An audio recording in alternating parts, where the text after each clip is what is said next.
telepon masnya untuk minta bimbing konseling yang kemarin mas. Oh, yang kemarin yang ditelepon waktu pagi hari itu? Iya. Oh iya ya. Dengan Mbak siapa? Cantika. Cantika. Kalau boleh tahu asal dari mana Mbak? Saya dari NTB. Oh NTB. Sekarang datang sama siapa? Sendiri. Sendiri. Oh iya. Apa kabar sekarang Mbak? Alhamdulillah sehat. Oh, syukurlah. Oke. Apakah kakak Mbak pernah melakukan konseling? Nggak pernah sih sebelumnya, baru pertama kalinya. Oh, baru pertama kali. Iya. Dalam konseling itu ada sifat kerahasiaan. Jadi setiap Mbak menceritakan jangan takut, hanya kita berdua aja yang tahu di sini.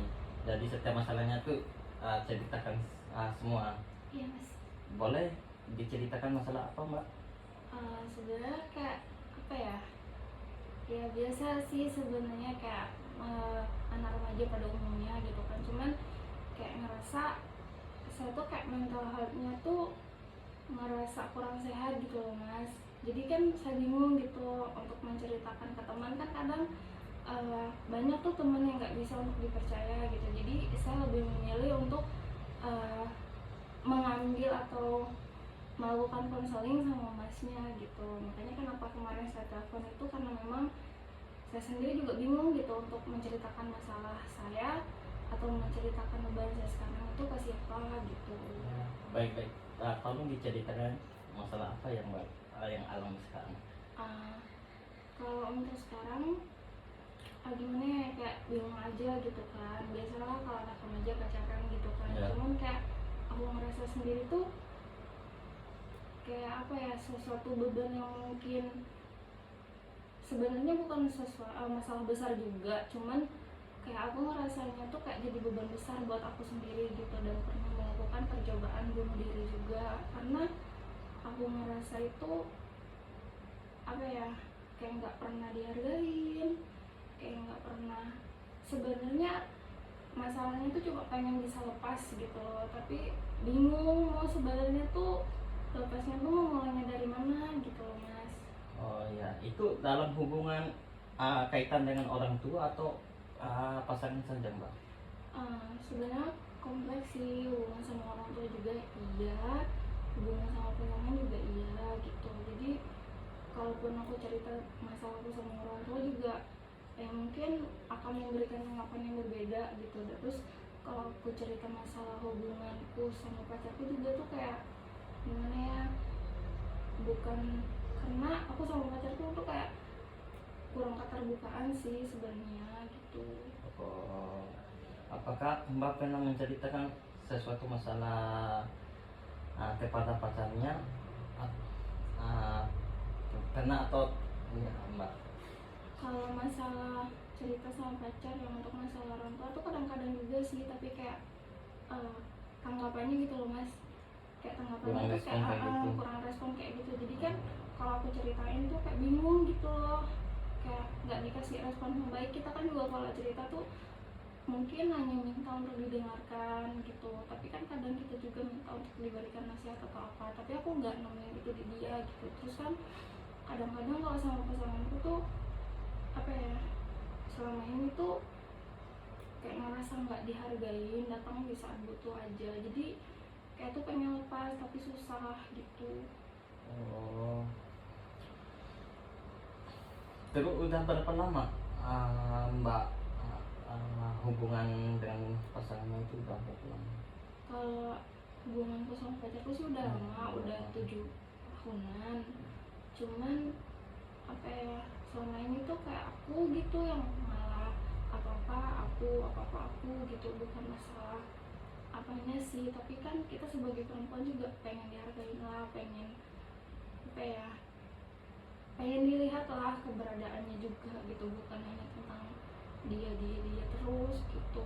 Sedangkan aku juga punya masalah sama orang tua, jadi seenggaknya adalah tempat aku cerita gitu. Kalaupun nggak ada orang tua untuk tempat aku cerita, seenggaknya ada dia, tapi kayak aku nggak pernah nemuin itu di dia gitu. Tapi pasangannya itu udah tahu nggak bahwa mbaknya itu ada masalah juga sama orang tuanya juga. Kalau dibilang tahu ya mungkin kadang kalau aku cerita dia tahu, tapi ada beberapa yang mungkin aku sembunyiin karena apa ya, aku ngerasa kalaupun aku cerita juga tuh percuma gitu, kayak nggak ada solusi ataupun respon yang baik, cuman kayak cerita sudah cerita habis itu dia diam, jadi kan kayak aku males gitu untuk nyeritain, karena aku nyeritain pun dia nggak ada tanggapan sama sekali. Ya gimana ya, kalau kita cerita sama orang terus kita nggak didengerin kayak gitu, nggak ngerasa dihargain, kan kita juga kayak ngerasa minder diri gitu. Ya, Mbak. Terus dalam hubungan Mbak Cantika, pernah nggak ini merasa kecewa kayak gitu yang berlebihan? Kalau merasa kecewa berlebihan sih sering, Sering.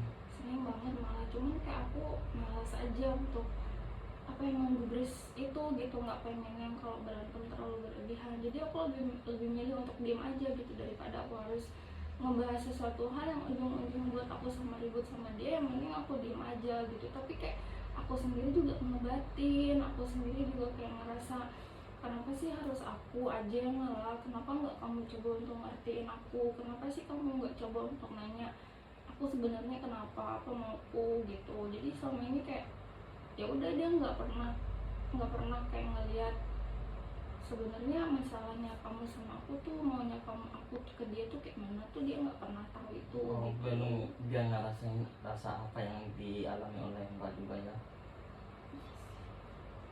Kalau untuk keluarga itu masalah tentang apa sih Mbak?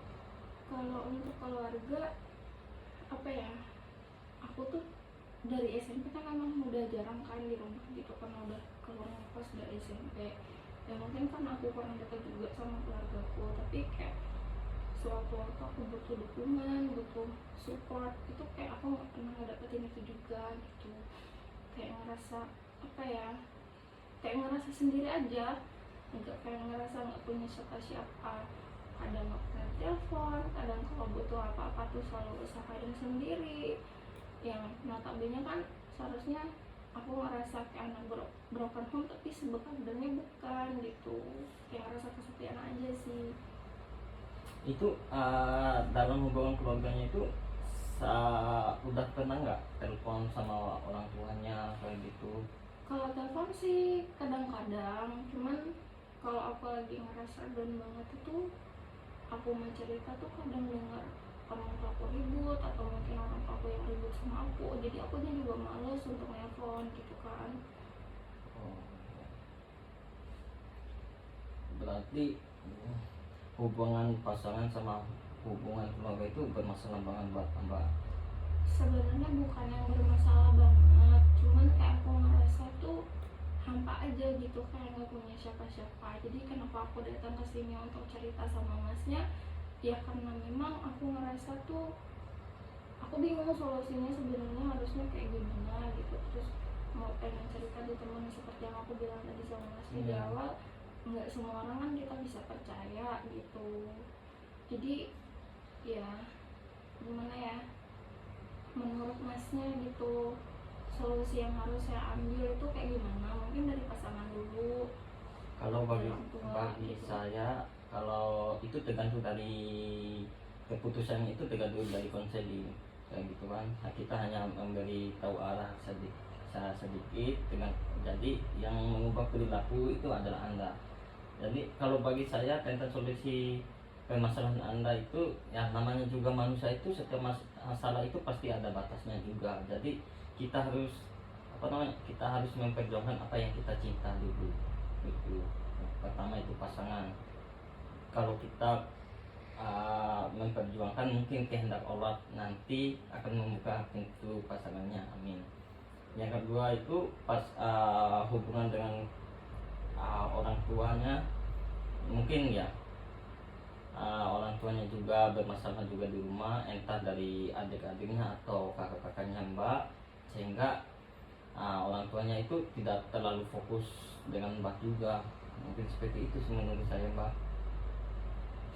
Ya mungkin itu aja dulu mas, mungkin nanti kalau mungkin saya butuh apa-apa atau butuh konsul lagi, sekiranya mungkin saya bisa menghubungi mas lagi untuk datang langsung ke sini. Ya. Saya juga mengucapkan terima kasih sama masnya, saya udah bisa berbagi, seenggaknya saya udah sedikit lega gitu. Baik, terima kasih udah datang ke sini kepada saya. Semoga berpikirnya lebih lega. Ya, makasih ya mas. Ya. Mas.